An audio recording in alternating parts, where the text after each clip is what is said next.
অর্জনে গর্জনে বাংলাদেশ অস্ট্রেলিয়ান মাটিতে টেস্ট জিতবে টাইগাররা, সেটা ছিল স্বপ্ন। কিন্তু সেই স্বপ্নটা পূরণ করে দেখিয়েছে শান্ত বাহিনী এবং সেই জয়টা উদযাপন হচ্ছে ঢাকায়। বিসিএসএ সেই জয়টা উদযাপন করছে। আসলে এমন একটা জয় উদযাপন করতেই হয়, কেননা কিছু কিছু জয় থাকে যেটা আপনাকে উদযাপন করতে বাধ্য করবে, সেলিব্রেট করতে বাধ্য করবে। তেমনটাই করলো বাংলাদেশ ক্রিকেট সাপোর্টার্স অ্যাসোসিয়েশন। তাদের সাথে কথা বলার চেষ্টা করব। আসলে অস্ট্রেলিয়ায় গিয়ে বাংলাদেশ জিতলো, সেই আসলে জয়টা আপনাদের কাছে কতটা স্পেশাল? দেখেছি যে কেক কেটেছেন, অবশ্যই স্পেশাল, তবে ঠিক কতটা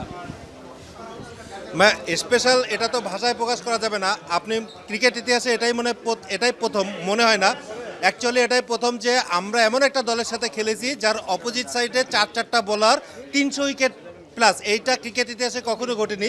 এটা মাহাত্ম্যটা অনেক বাড়িয়ে দিয়েছে আমাদের এই জয়ের।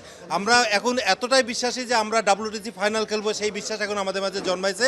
ইনশাল্লাহ আমরা মাকাইতেও আমরা অস্ট্রেলিয়াকে আমরা একইভাবে হারিয়ে দেবো, কারণ পুরো 11টা সেশন যেভাবে বাংলাদেশ একটা সেশন লুজ করিনি, এটা একটা কনফিডেন্স দেয় যে আমরা আগামী সবগুলো টেস্টে আমরা ডমিনেন্স দিয়ে খেলতে পারবো ইনশাল্লাহ। পাকিস্তানে কিন্তু একটা ইতিহাস হয়েছিল, সেই ইতিহাসটা কি অস্ট্রেলিয়া হবে? তাদেরকে হোয়াইট ওয়াশ করা সম্ভব?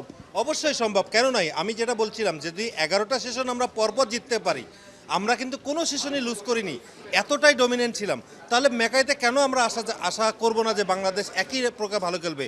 এবং আপনি যদি বলেন Shoriful will come back in the next test, so definitely ভেরিয়েশনে চিন্তা করলে আপনার ভেরিয়েশনও বাড়বে। এবং অস্ট্রেলিয়া কিন্তু নিজেই বলছে যে তারা আমাদের প্লেয়ারদেরকে স্টাডি করতে পারেনি, শরীফুলকেও সে স্টাডি করতে পারেনি। নিশ্চিত শরীফুল ওই ম্যাচে আমাদের হিট হয়ে যাবে, অন্যান্য প্লেয়ার হাসান মাহমুদ এবং তাস কিন্তু থাকবেই। সো নেক্সট ম্যাচও অস্ট্রেলিয়ার জন্য আমাদের একটা বড় সারপ্রাইজ আমরা উপহার দেবো তাদেরকে। One word for captain Shanto: cool, calm and tactical. Strategically he is very good এবং তার কনফিডেন্স লেভেল তার খেলাতেও ফুটে উঠেছে। যে 84 রানের যে শান্ত ইনিংসটা খেলেছে, একদম top notch, without any opportunity, সে কোনো অপরচুনিটি দেয়নি এবং যেভাবে ডমিনেট করেছে, স্ট্রাইক রেট বেশি রেখে যেভাবে খেলছে, সেটাই রিফ্লেক্ট করে যে সে কতটা কনফিডেন্ট।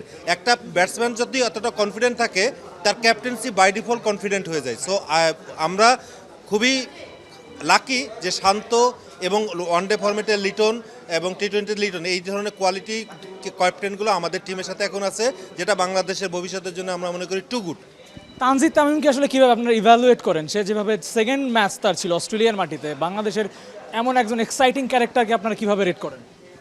Great excitement. অ্যাকচুয়ালি আমরা অনেকদিন ধরে ওপেনিংয়ে একটা প্রবলেম ফেস করছিলাম, যদিও আমাদের টিম ম্যানেজমেন্ট সবসময় ডানহাতি বামহাতি কম্বিনেশনের কারণে অনেক ডিজার্ভিং ক্যান্ডিডেটকে অপরচুনিটি দিতে পারেনি। বাট আমি মনে করবো যে এটা একটা গ্রেট ডিসিশন। বাহাতি ডানহাতি, ইভেন অস্ট্রেলিয়াও কিন্তু 2টা বাহাতি দিয়ে ওপেন করছে। সো এই কালচার থেকে বের হয়ে যে আমরা একটা বেটার ক্যান্ডিডেট, যে তানজিদ আসলে দীর্ঘদিন ধরে গত 2 বছর ধরে যেভাবে ওয়ান ডেতে ডমিনেট করে খেলছে এবং সে কখনো কিন্তু এলো আমদা শট খেলে না, সে সবসময় তার ক্লাসটা মেনটেন করে এবং টেস্টে কিন্তু এই ক্লাসটাই দরকার। Tanzid showed his character and class এবং আমি মনে করি যে সামনে সে আরও ভালো করবে, কারণ তার স্ট্রোক মেকিং এবং অন্যান্য যে টেস্ট খেলার যে অ্যাবিলিটি, যে ডিফেন্স এবং অ্যাটাকের যে একটা ব্যালেন্স ক্রিয়েট করা, আমি মনে করি তানজিদের মাঝে আছে। So he will B a great future in for Bangladesh.